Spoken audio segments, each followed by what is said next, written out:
Kembali di Sindo Malam pemirsa, ratusan pelamar kerja rela antri berjam-jam untuk mengikuti bursa kerja di Sukabumi, Jawa Barat.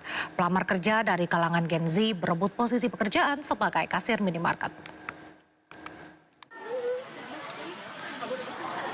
Sejak pagi, ratusan pencari kerja yang didominasi Gen Z ini sudah memadati halaman SMKN di kawasan Gunung Guru, Kabupaten Sukabumi, Jawa Barat.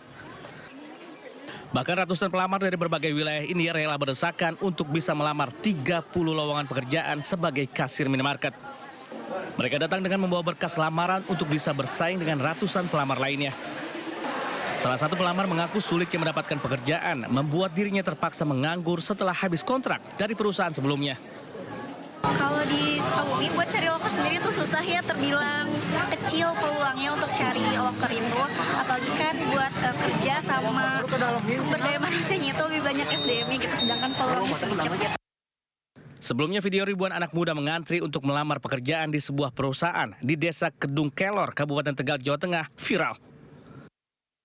Para pencari pekerjaan rela berdesakan karena mendapat kabar perusahaan akan merekrut 15.000 pekerja di sebuah pabrik sepatu. Bahkan aksi saling dorong dan berdesakan sempat terjadi di depan pintu masuk perusahaan. Sementara itu berdasarkan data BPS pada Februari 2025, jumlah pengangguran di Indonesia mencapai 7,28 juta jiwa atau 4,76% dari total angkatan kerja. Angka ini merupakan tingkat pengangguran tertinggi di ASEAN. Gen Z dan milenial merupakan kelompok dengan tingkat pengangguran tertinggi dengan angka pengangguran Gen Z mencapai 16%. Tim Liputan iNews melaporkan. Sejumlah tempat pemakaman umum di Jakarta Selatan sudah penuh dan tak lagi menerima pemakaman baru. 9 tempat pemakaman umum di Jakarta Selatan tak menerima lagi makam baru. Antara lain TPU Tanjung Barat, Jagakarsa, Kampung Kongsi, Grogol Selatan, Kebagusan, Pisangan, Pejaten Timur, Pejaten Barat, dan Cikoko. Kondisi ini membuat Pemprov DKI Jakarta harus putar otak menyediakan layanan pemakaman warga. Bahkan pengelola makam menyarankan sistem tumpuk pada makam yang sudah ada. Gubernur DKI Jakarta Pramono Anung tengah mengkaji berbagai opsi untuk mengatasi keterbatasan lahan pemakaman di ibu kota, termasuk wacana pembangunan pemakaman bertingkat. Pemakaman umum memang ini sekarang menjadi masalah dan sekarang ini sedang dikaji. Ada usulan, misalnya ini usulan, tapi belum menjadi keputusan, apakah diperbolehkan untuk dilakukan bertingkat, dan ini sudah diusulkan. Tetapi sekali lagi memang dengan perkembangan Jakarta yang seperti ini pasti akan masalah, dan beberapa mengusulkan untuk membuat pemakaman yang ada. Terpidana korupsi 78 triliun rupiah Surya Darmadi kembali dijebloskan ke lapas Nusa Kambangan. Surya Darmadi tak diberi ampun setelah kedapatan melakukan pelanggaran hukum.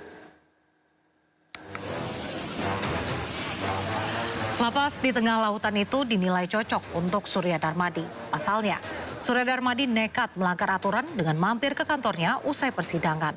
Sebelumnya dalam persidangan, mantan pegawai menyebut Surya Darmadi kerap mampir ke kantornya tanpa pengawalan petugas lapas dan tanpa diborgol. Sebelumnya, bos Duta Palma itu divonis 16 tahun penjara dalam kasus penyerobotan hutan. Surya ditahan di lapas Nusa Kambangan namun dipindah ke lapas Cibinong atas alasan kesehatan. Kini koruptor merugikan negara 78 triliun rupiah ini kembali dijebloskan ke Nusa Kambangan bersama terpidana narkoba dan terorisme. Ya, biarin dulu Pak, tahan dulu Pak. Kita beralih ke informasi berikutnya pemirsa, media sosial tengah viral membuat konten ajakan beri akses jalan bagi iring-iringan mobil Menteri Keuangan Purbaya Yudi Sadewa.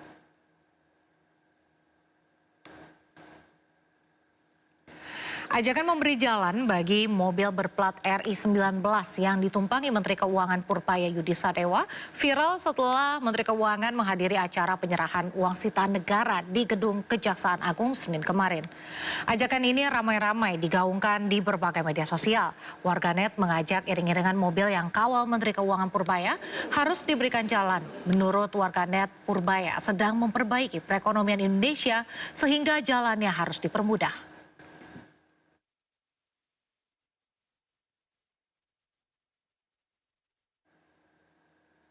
Menteri Keuangan Purbaya memastikan punya anggaran untuk mengganti seluruh mobil para menteri dengan maung sebagai kendaraan dinas pejabat negara. Hal ini sejalan dengan instruksi Presiden Prabowo meminta jajaran Kabinet Merah Putih memakai mobil produksi PT Pindad sebagai mobil dinas resmi.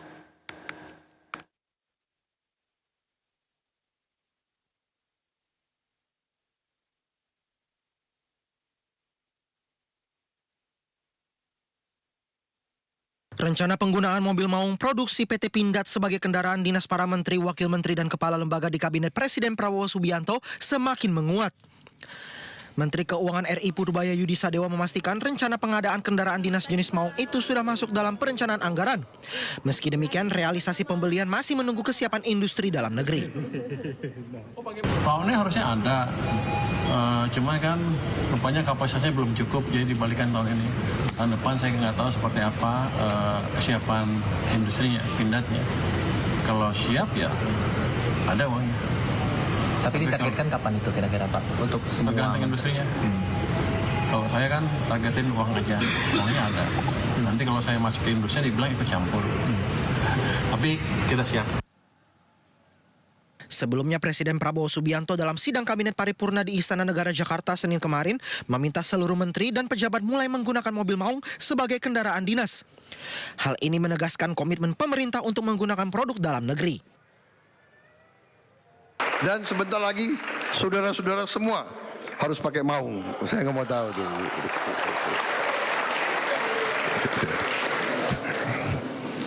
Yang mobil-mobil bagus pakai kalau libur saja. Ya pada saat saya nggak panggil kau, bolehlah kau pakai mobil itu. Sementara itu pada Maret 2025 Kementerian Pertahanan RI telah menyerahkan 700 unit kendaraan khusus maung MV3 kepada TNI Polri untuk dijadikan kendaraan operasional. Unit yang diserahkan dibalut kelir berbeda-beda sesuai dengan warna khas institusi pengguna. Tim Liputan iNews melaporkan. Kita ke informasi lain pemirsa, Sandra Dewi, istri terpidana korupsi Tata Niaga Timah Harvey Muiz melawan usai nyaris seluruh hartanya disita Kejaksaan Agung. Artis dan model tersebut meminta 88 tas mewah dan deposito 33 miliar dikembalikan.